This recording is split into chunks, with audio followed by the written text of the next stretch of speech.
It's Saturday and you're here with us on CMajor before the show.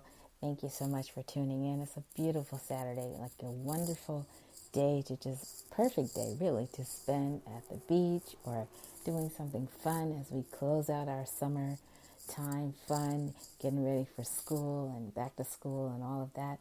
But summer is definitely coming to a close. So thank you so much for joining us, and we want to be very, very short today. Today is a super short episode. Why? Because we're here to give you mainly a sneak preview.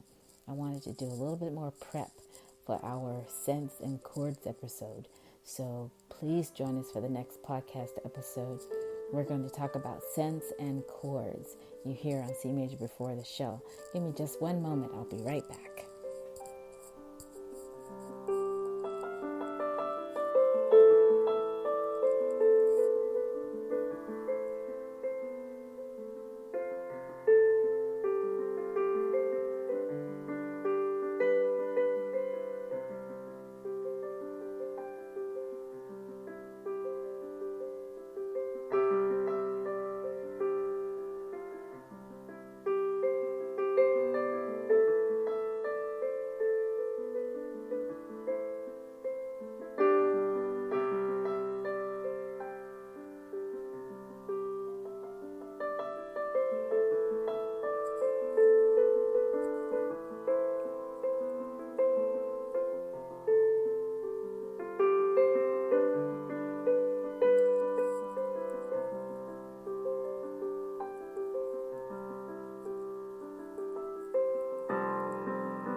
And you are here with us live here on CMajor before the show. We are a live show, and we're going to be very, very short today.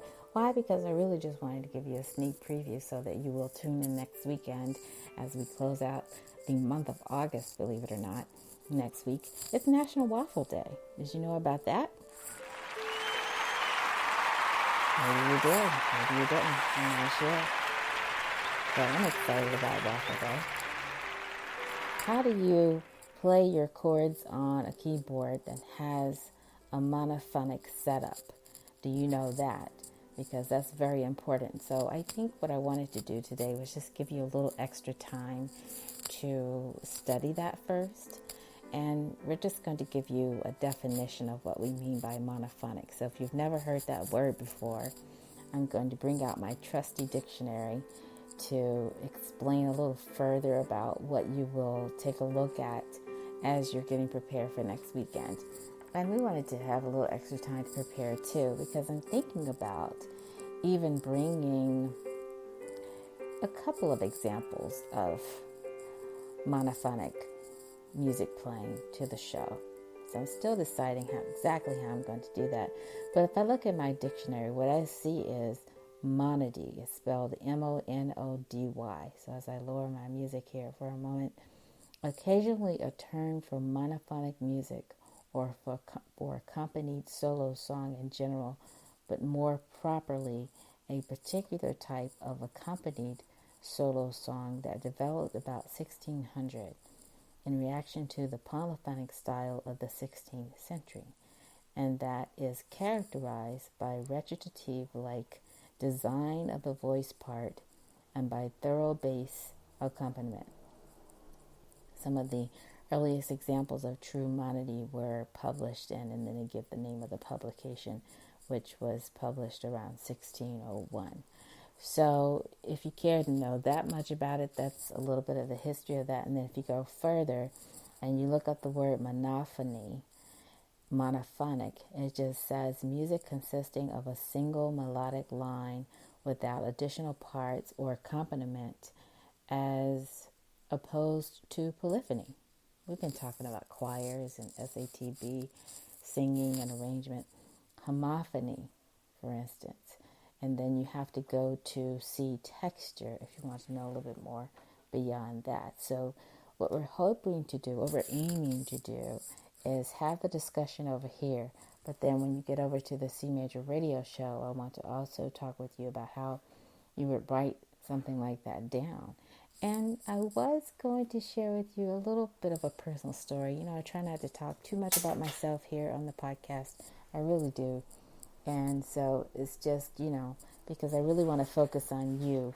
And so as I have my discussions during the week with my students, it's just so interesting to know what they're going to be interested in and then try to bring that to you here on the podcast. So I'm very happy to be able to do that. But texture, let's look that up for a second. So if I look up texture in my music dictionary, I'm going to see this: the character of a composition or passage as determined by the relationship among the elements of which it consists. Thus, the texture of a work in which emphasis is placed on the combination of several melodic lines is said to be contrapuntal or polyphonic.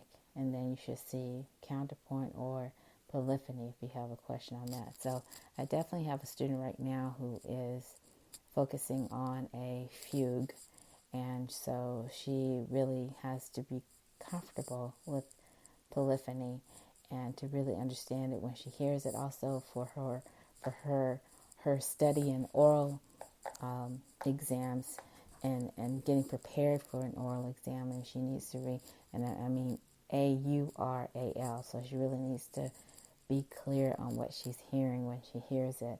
And we're also talking about cadences too. That's a different issue altogether. But if you care to look even deeper, you can look up counterpoint, you can look up polyphony, and it just says a work consisting primarily of a succession of notes sounded as such is said to have a chordal or homophonic texture. And then you can look more into chords, you can look more into homophony. So some other aspects of texture include spacing, something I like to talk about, like the wide open space that you hear sometimes in a composition, the tone, color, and the rhythm. So you can talk about the timbre or the tone color of an instrument. So there's so many terms that are starting to really cross and interact with each other, and we could bring those to the table for you. But thank you so much for tuning in. I really want to just give you a short brief here, and I'm glad to bring it to you.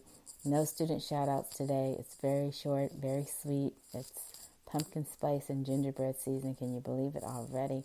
And then when I look back, I did see that last year there was a pumpkin spice launch in August as well. And then I think a couple of years before that, it was done in September. But hey, it's pumpkin spice season, believe it or not. And so a poll question for you this week: how do you play chords on a monophonic synth, for instance? And the short answer is that you don't. You can't. And so we will be talking more about that next week. So I hope you have a wonderful weekend. Try to get some music making and some music listening into your week. Check out some music making on YouTube if you can. I've been watching some of the videos. There are some fabulous teachers out there that are really starting to get me to think about my own music making and my music choices going forward. And I hope to be able to share that with my students. As you all know, I am a big fan of coffee culture. So I will be talking about coffee next week as well too. And then again, I hope to share with you just a little bit of an inspiring story about almost meeting in person a legendary synth player. And I'll tell you about that just to pique your interest a little bit. So I will see you next time right here on CMajor Before the Show. Have a wonderful weekend. In the meantime, don't forget to study. Please pick up your dictionary, your music dictionary if you have one.